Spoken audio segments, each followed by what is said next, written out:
Breaking news చూస్తున్నాం. తెలంగాణను ఒకప్పుడు ఉలిక్కిపడేలా చేసిన ఫోన్ ట్యాపింగ్ కేసు ఇప్పుడు క్లైమాక్స్కు చేరుకుంటుంది. ఈ కేసులో సిట్ అధికారులు తమ విచారణను జెట్ స్పీడ్తో కొనసాగిస్తున్నారు.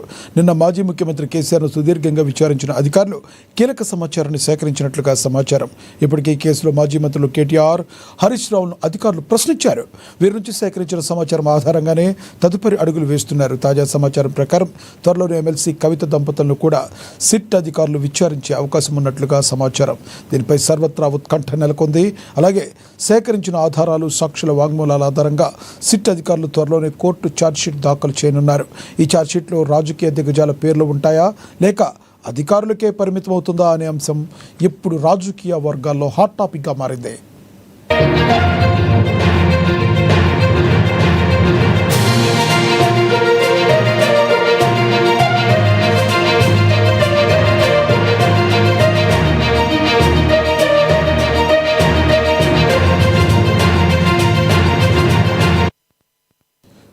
తెలంగాణను ఒకప్పుడు ఉలిక్కిపడేలా చేసిన ఫోన్ ట్యాపింగ్ కేసు ఇప్పుడు క్లైమాక్స్కు చేరుకుంటుంది. ఈ కేసులో సిట్ అధికారులు తమ విచారణను జెట్ స్పీడ్తో కొనసాగిస్తున్నారు. ఇక ఇదే విషయానికి సంబంధించి మరింత సమాచారాన్ని మా ప్రతినిధి హరీష్ అందిస్తారు ఫోన్ ద్వారా. హరీష్, చెప్పండి, ఇప్పటి వరకు కూడా హరీష్ రావును కావచ్చు, కేటీఆర్ని కావచ్చు, కేసీఆర్ని కావచ్చు, వీళ్ళందరినీ కూడా ప్రశ్నించింది సిట్. రానున్న రోజుల్లో కవితను కూడా ప్రశ్నించే అవకాశం ఏమైనా ఉందంటారా? ఎటువంటి నిర్ణయం తీసుకోబోతుందంటారు సిట్? మీ దగ్గర ఉన్న తాజా సమాచారం ఏంటి? లక్ష్మ, తెలంగాణలో సంచలనం సృష్టించిన ఫోన్ ట్యాపింగ్ కేసుకు సంబంధించి కూడా కీలక దశకు చేరుకున్న పరిస్థితి అయితే కనిపిస్తా ఉంది. ఎందుకంటే దీంట్లో ప్రధానంగా ఏదైతే మాజీ సీఎం కేసీఆర్ వరకు విచారణ కొనసాగిన నేపథ్యం కావచ్చు, ఇక మొత్తంగా మాజీ మంత్రులు హరీష్ రావు, కేటీఆర్, అలాగే సంతోష్ రావుతో పాటుగా గతంలో పనిచేసిన పోలీస్ అధికారుల సైతం కూడా విచారణ చేశారు. వాళ్ళ స్టేట్మెంట్ కూడా రికార్డ్ చేయడం జరిగింది. ఇక బాధితులకు సంబంధించి కూడా ఎవరికైతే ఫోన్ ట్యాపింగ్ గురయ్యారో వాళ్ళకి సంబంధించి కూడా బాధితుల స్టేట్మెంట్ సిట్ బృందం రికార్డ్ చేసిన పరిస్థితి అయితే కనిపిస్తా ఉంది. ఇక క్లైమాక్స్ కి చేరుకుందని చెప్పొచ్చు. దీంట్లో ఇంకా మిగిలిన సంబంధించి కూడా, ఎందుకంటే మాజీ ఎమ్మెల్సీ కవిత సంబంధించి కావచ్చు, జాగృతి అధ్యక్షురాలు, అలాగే తన భర్తకు సంబంధించి కూడా ఫోన్ ట్యాపింగ్ గురైనట్టుగా కూడా ఆమె ఏదైతే మీడియా ముఖంగా కూడా వెల్లడించడం జరిగింది. తన భర్త ఫోన్ కూడా ట్యాపింగ్ చేశారు.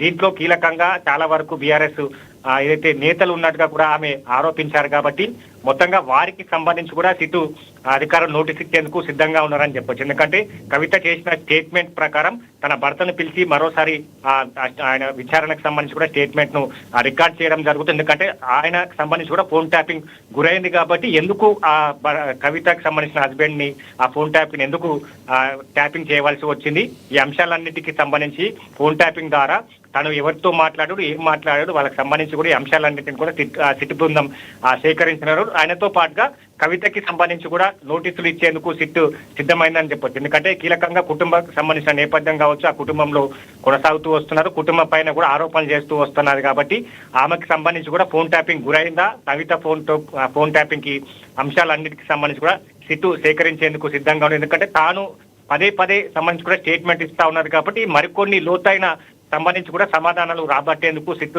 బృందం అయితే సిద్ధంగా ఉన్నదని చెప్పొచ్చు. వీళ్ళిద్దరికి సంబంధించి కూడా నోటీసులు ఇచ్చేందుకు సిద్ధంగా ఉన్నది. ఇక ఈ 2-3 రోజులకు సంబంధించి కూడా ఇరువురిని పిలిచి స్టేట్మెంట్ రికార్డ్ చేయనున్నది. ప్రధానంగా 4.5 గంటల పాటు మాజీ సీఎం కేసీఆర్ కి సంబంధించి కూడా కీలకమైన ప్రశ్నల వర్షం కురిపించిన నేపథ్యం అయితే కనిపిస్తుంది. దీంట్లో ప్రధానంగా సాక్షులు, నిందితులు ఇచ్చిన వాంగ్మూలం ఆధారంగా కేసీఆర్ పైన కూడా ప్రశ్నలు అడిగిన నేపథ్యం, వీడియోగ్రఫీ ద్వారా కూడా దీన్ని రికార్డ్ చేయడం జరిగింది. విచారణలో భాగంగా వాళ్ళు కీలక ప్రశ్నలు అయితే అడిగిన నేపథ్యం అయితే కనిపిస్తుంది. దీంట్లో ప్రధానంగా ప్రభాకర్ రాధాకృష్ణరావు స్టేట్మెంట్ ఇచ్చిన అంశాలనే ఇప్పుడు ప్రశ్నలు అడిగినట్టుగా తెలుస్తుంది. మీరు ఫోన్ ట్యాపింగ్ చేయమంటేనే ఆదేశాల మేరకి ఫోన్ ట్యాపింగ్ చేశామని కూడా పోలీసు అధికారులు చెప్పారు. దీంట్లో ఎంతవరకు వాస్తవం ఉన్నట్టుగా కూడా స్ట్రేట్ ఫార్వర్డ్ క్వశ్చన్స్ అడిగినట్టుగా తెలుస్తా ఉన్నది. దీంట్లో మాజీ డీసీపీ రాధాకిషన్ రావు సంబంధించి కూడా మీరు ఎప్పుడైనా అంటే తన రిటైర్మెంట్ తర్వాత ఎప్పుడైనా మాట్లాడారా, ఫోన్ ట్యాపింగ్ సంబంధించిన డేటాను మీకు ఎవరు అందజేశారు, సిట్ కు సంబంధించిన ఈ అంశాలన్నిటి కూడా నిన్న కేసీఆర్ పైన ప్రశ్నల వర్షం కురిపించిన నేపథ్యం అయితే కనిపిస్తా ఉన్నది. మొత్తంగా దీన్ని అన్ని స్టేట్మెంట్లు రికార్డ్ చేయడం జరిగింది. స్టేట్మెంట్ కి సంబంధించి కూడా ఇక పలువురు, అంటే ఇద్దరు ఎమ్మెల్సీ కవిత అలాగే తన భర్త సంబంధించి కూడా స్టేట్మెంట్లను రికార్డ్ చేసిన తర్వాత దీనికి ఫుల్ స్టాప్ పడనుంది. దీనంతా కూడా కోర్టుకి సంబంధించి కూడా నివేదికను ఛార్జ్ షీట్ రూపంలో సిట్ బృందం కోర్టుకి సమర్పించనుంది. దీనికి మరికొన్ని రోజులు, అంటే అతి స్వల్ప కాలంలో కూడా దీనికి సంబంధించి కూడా సిట్ క్లోజ్ చేయాలనుకుంటూ దీంట్లో